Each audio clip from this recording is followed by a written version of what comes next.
Class 11th के प्यारे विद्यार्थियों, आप घबराने की बिल्कुल चिंता की बात नहीं, क्योंकि जिस प्रकार आपकी क्लास 11th में लगातार तैयारी करा रहा हूँ, कोई पेपर आ रहा तो वो भी मैं आपको प्रोवाइड करा रहा हूँ। उसी प्रकार आज की इस वीडियो में रसायन शास्त्र का पेपर आया हुआ है, जिसका फुल सोल्यूशन मैंने लिख लिया है। आराम से आपको समझाऊंगा और बहुत ही कम टाइम में 75 नंबर की चीजें आपको मैं प्रोवाइड कराने वाला हूँ। यदि वास्तव में आपको 23 सितंबर के दिन रसायन शास्त्र में टॉप करना है तो इस पेपर को आप याद कर जरूर जाएगा। क्लियर है?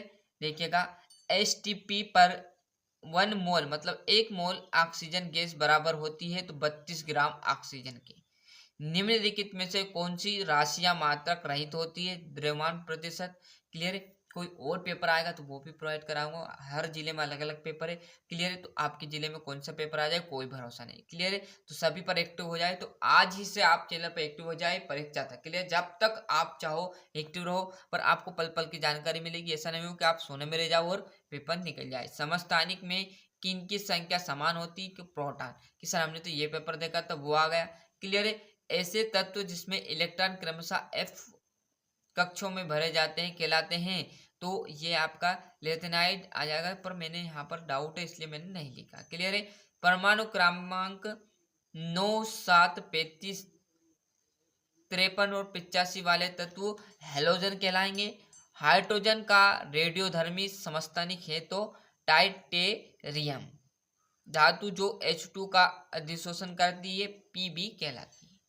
क्लियर है? एक विशेष सूचना ये थी कि 9th से लेकर 12th तक के सभी विद्यार्थी के पेपर डर रहे। कोई आपका रिलेशनशिप क्लियर हो तो आप ग्रुप में चैनल की लिंक जरूर पहुंचाएंगे, जिसके जरिए आप सभी की मदद कर सकते हो। 9th से लेकर 12th जो जिस क्लास में होगा उस क्लास के पेपर देख लेगा और आगे बढ़ जाएगा। क्लियर है?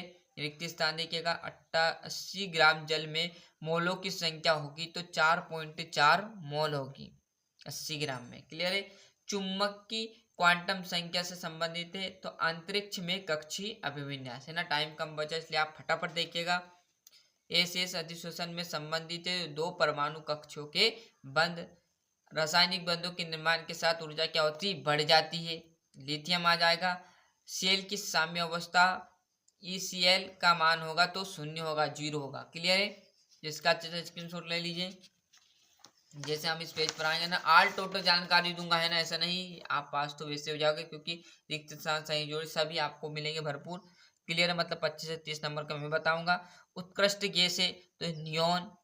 हीरे की संरचना कैसी होती? तो हीरा एक षष्ठभुज में होता है। क्लियर? जड़ा हुआ था, त्रिविमी जालक है ना।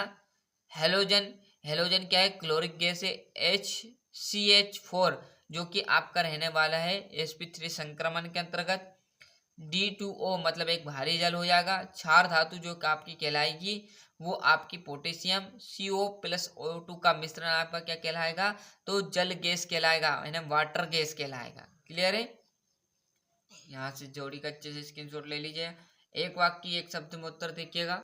यहाँ पर परमाणु द्रव्यमान की मानक इकाई है तो AMV।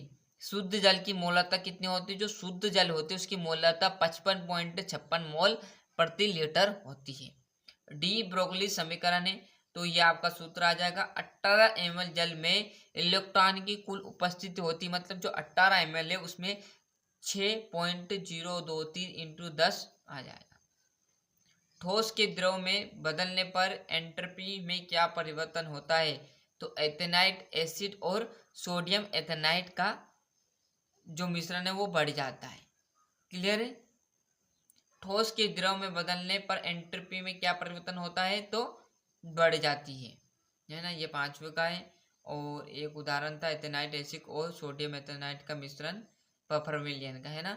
और ये आपका बढ़ जाती है एंट्रोपी। क्लियर?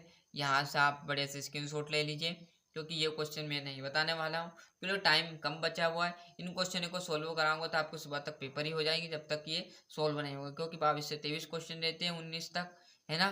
तो इन क्वेश्चनों को किसी को 5 बताऊंगा तो किसी को छठा नहीं याद है, किसी को छठा बताऊंगा तो छठा याद है। तो उसमें सभी ऊपर नीचे हो जाएंगे। जिस विद्यार्थी को याद है नहीं याद है तो आपके स्तर से याद है तो याद है तो एक बार रिविजन कर लें, नहीं भी याद है तो पास तो आप हो जाओगे। और ऐसा नहीं कि आपने साल भर पढ़ा होगा तो कुछ ना कुछ तो आपको पेपर में याद ही होगा।